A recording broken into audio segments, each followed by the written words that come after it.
Bros que tava com problema.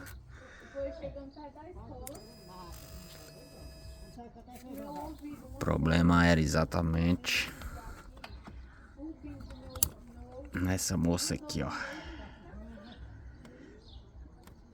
Sujeira no regulador de marcha lenta. Deu uma limpada, lubrificou certinho. Ficou zero.